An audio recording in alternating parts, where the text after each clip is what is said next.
Welcome to the Azeroth Times, the podcast where I tell you what I find in game and what's going on.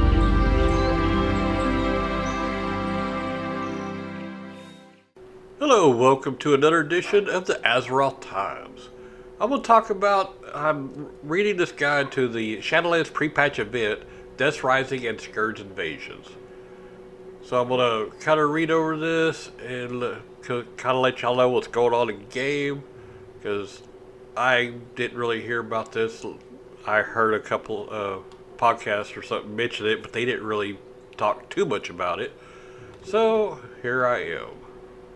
Now there is a cinematic, but I'm not going to describe the cinematic. You need to watch it yourself. But the quest appears when you log on the game, and then you see a couple cinematics as you're doing them. Now there's supposed to be Scourge Invasions, but some people said they haven't even seen any of the invasions. Now they're happening in capital cities of Storm and Orgrimmar. Now a similar event has happened 2 times before, once during Vanilla Patch 1.11 as a heralding for the Naxxramas raid, and the other was during the Wrath Lich King pre-patch event.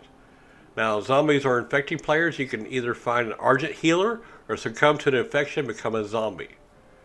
Zombies become hostile to both Horde and Alliance and can communicate between themselves and have 5 attacks, which is Mangle, Retch, Beckoning Groan, Lurch, and Zombie Explosion. Now, that explodes your own corpse, killing you and dealing high damage to enemies in the area. Now, fresh recruits or new players starting in Exile's Reach are granted the debuff New Recruit, which renders Exile's Reach recruits immune to zombie bites and blight effects. So if you're making a new toon, that'll be good for you.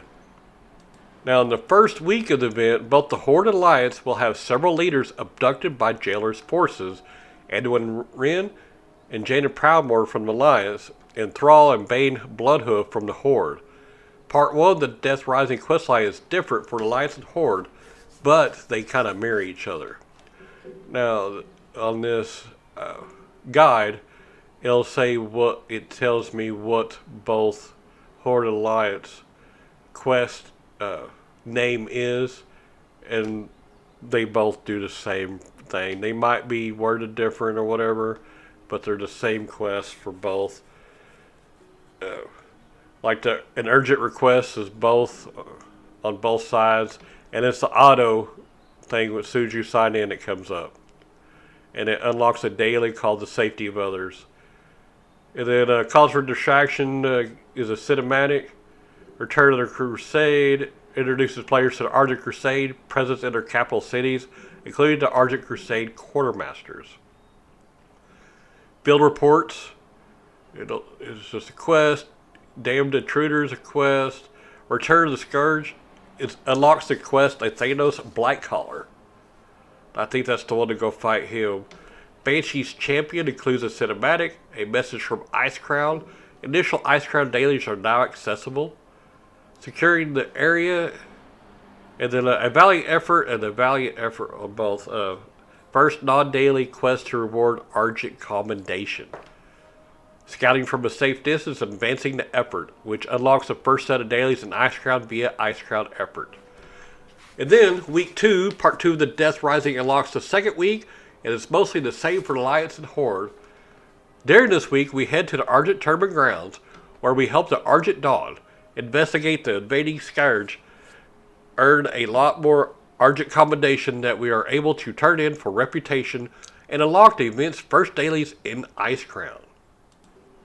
So a new foothold, cult culture, and a fighting for attention. Then Secrets and Shadows, bursting the bubble, a message from above. Only Shadows remain. Now that one unlocks additional daily quests with continued effort, which unlocks additional daily quests last crowd. With Hope in Hand, opens a portal to your capital city, rewards the Feat of Strength and Death Rising. Then I'm going to talk about the Quartermasters, which are Quartermaster Reddick for Stormwind and Quartermaster Lundgren in Orgrimmar. Crusader Eadvald Ironbeard and veteran Crusader Aliacha, Sigard, and Ice Crown. Now, this gear is item level 100 for level 50 players, which is slightly below Heroic Nyalotha. So it's decent catch-up gear for, your fresh alts. To buy absolutely everything from these quartermasters, you would need a total of 170 Argent Commendation. But if you want all the gear, a full set of 9 items would cost 135 Argent Commendation in all. And then there's an Anti-Doom Broom, which, if you use it, cleanse an area of the Scourge Plague, preventing the spread of infection. And then a Putrid Geist is a pet, which costs 20 Argent Commendation. And then it shows some of the Alliance set, the cloth, leather, mail, plate. Ooh, the plate looks cool. On both Horde and Alliance. And many of the pre-patch activities are centered around Ice Crown, including world bosses, dailies, and the second part of Death Rising questline.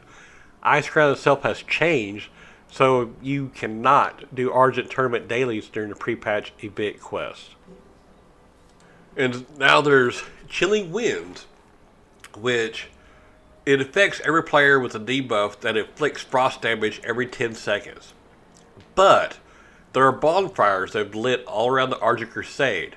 Standing near one grants the buff Lingering Warmth, which lasts 15 minutes and stacks up to 5. Now, this buff increases the player's damage and reduces frost damage taken, but the toy Cozy Bonfire does not grant the buff.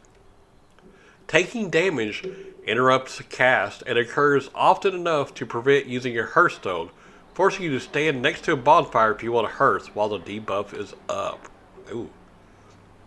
Now, with the Scourge Evasion of Ice Crown, many recognizable bosses from Northrend have returned. Now, these special undead rare spawns on a set rotation every 20 minutes and drop epic items that are level 110 on par with heroic mode Nyalotha loot. When one spawns, it shows up on the map as a purple skull. Now, many of these bosses now drop updated versions of the gear from the original loot tables, like Papa's mint condition bag references Papa's new bag from the Forge of Souls. Minuscule abomination in a jar, references Tiny Abomination in a Jar from Professor Putricide. Kelliseth's Influencer references Kelliseth's Seducer from the Blood Princess. And then it goes through a list of rare spawns when they spawn in locations. And then it gives you a coordinates for TomTom, where they're at. Now, the loot tables, the Reigns of the Blue Prodrake from Scatty the Ruthless, Papa's mint condition bag from Bronjum. Now, a Cursed Keepsake has a small chance to drop from any boss. This item is an upgraded version of the Haunted Memento. It is a unique item that can be traded with other players or sold in the auction house. Every 10 minutes, it will spawn a transparent soul that will follow you for 10 minutes. As it seems to be tied to the event, this item has the potential to become extremely valuable in the future. And then Nathanos Blackcollar serves as a weekly world boss, located just outside his family home in the Eastern Plainlands. From the first week, both Alliance and Horde players can pick up the quest of Thanos Blackcollar, which rewards 5 Argent Commendation on completion. Now he also drops high level 115 items, including weapons such as Resembled, Darkshore, Warfront, Transmog. Alright, well that is it that I'm going to do today. Y'all have fun playing the game. This show is brought to you by Heartland Production Entertainment. If you'd like to help to make the show better, go to patreon.com/heartlandpae.